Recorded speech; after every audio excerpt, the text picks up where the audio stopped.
Regardons tout d'abord la consigne de l'exercice 6. On considère un cercle de centre O et de rayon 8 cm, une corde BC, et regardée sous un angle de 25 degrés depuis un point A du cercle. Donnez en centimètres la longueur de la corde BC à 1 centième près. Réfléchissons maintenant à la résolution de l'exercice.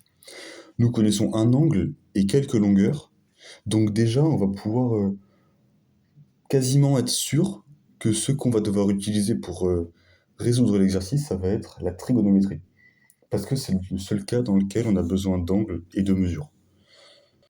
Seulement, dans le cas de la trigonométrie, nous avons besoin d'être dans des triangles rectangles.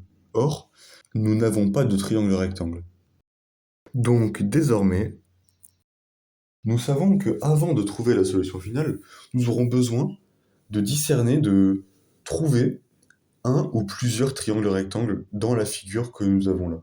Alors pour cela, nous allons du coup commencer par faire un état des lieux de ce que nous savons de l'énoncé et énoncer quelques propriétés qui nous permettront de trouver d'autres éléments dans la figure. Voyons donc ce que nous savons à propos des longueurs. Nous savons que A, B et C sont trois points qui appartiennent au cercle de centre O et de rayon 8 cm. Donc, chaque longueur OA, OB, OC valent toutes 8 cm, comme ce sont tous des rayons du cercle. Ainsi, nous voyons apparaître le triangle BOC, isocèle en haut, avec les longueurs OB et OC de même longueur, 8 cm. Nous le voyons apparaître sur la figure qui s'affiche à l'écran. Étant alors assurés d'être dans un triangle isocèle, nous pouvons désormais invoquer, tel un Pokémon, l'une des propriétés des triangles isocèles. Alors, voyons à quoi ressemble notre petit Pokémon. Dans un triangle isocèle, la hauteur issue du sommet principal est également la médiatrice de la base, la bisectrice de l'angle au sommet et la médiane. Mais intéressons-nous plus précisément à l'une des caractéristiques de notre Pokémon, la définition de la médiatrice. Alors, la médiatrice peut prendre plusieurs définitions, mais celle qui nous intéresse particulièrement dans ce cas, ça va être la suivante. Droite coupant perpendiculairement un segment en son milieu. Et bonne nouvelle, le segment en question, c'est notre segment BC.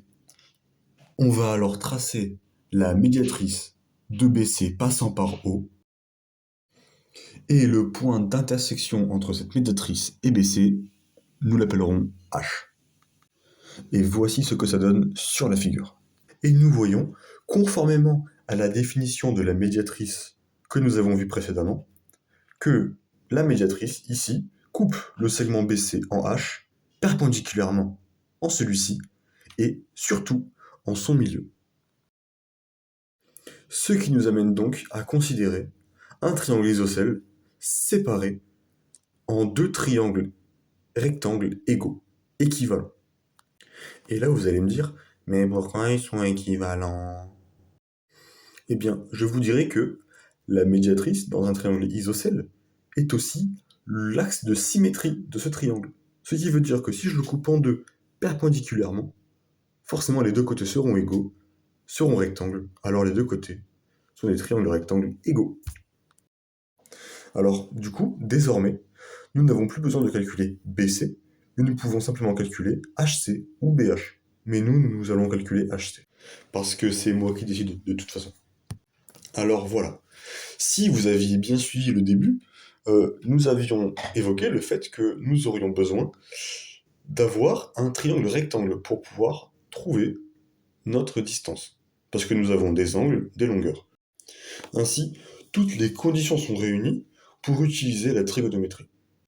Et c'est donc dans le triangle OHC, rectangle en H, que nous allons utiliser cette trigonométrie. Or, dans ce triangle OHC, il nous manque un angle. Nous ne connaissons que l'hypoténuse OC. Nous cherchons la longueur HC, mais il nous manque un angle pour la trigonométrie. Alors comment allons-nous faire? il y a quelque chose que l'on peut trouver grâce à une propriété que nous avons vue au premier semestre, qui nous aidera à trouver cet angle, précisément l'angle HOC. Nous allons voir ça tout de suite. Alors découvrons ensemble notre nouveau Pokémon. Qu'est-ce qu'il nous dit?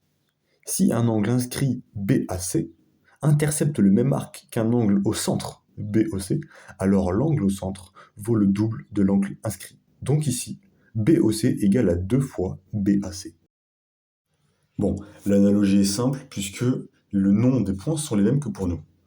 Donc jusqu'ici, pas de difficulté, je crois. Néanmoins, pour ceux qui auraient du mal à le visualiser, je vous ai mis en rose l'angle inscrit et en vert l'angle au centre, dans le cercle de centre haut.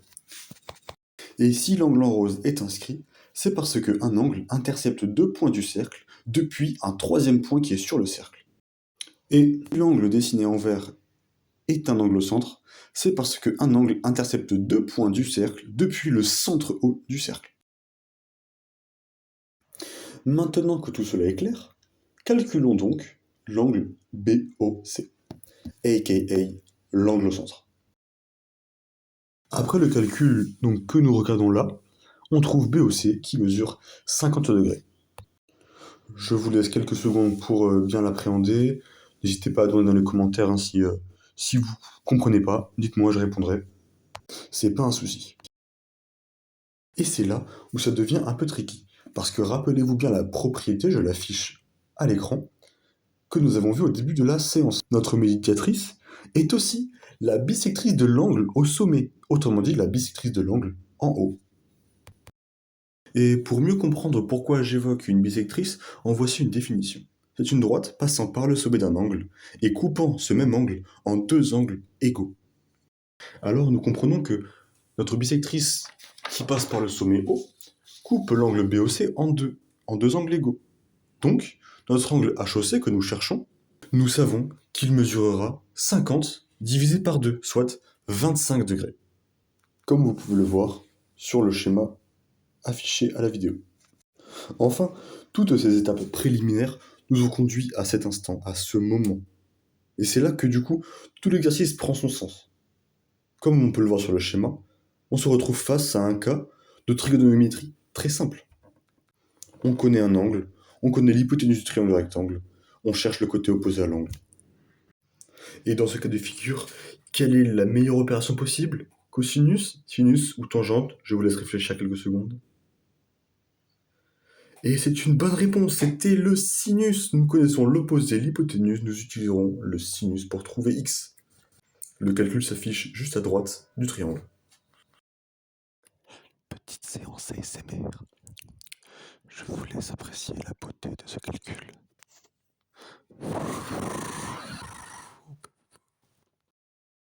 Et voilà donc le résultat. 6,76 cm. C'est QFD. Allez, à plus. Par rapport à addition mathématique, tout ça. Vous avez compris la vanne?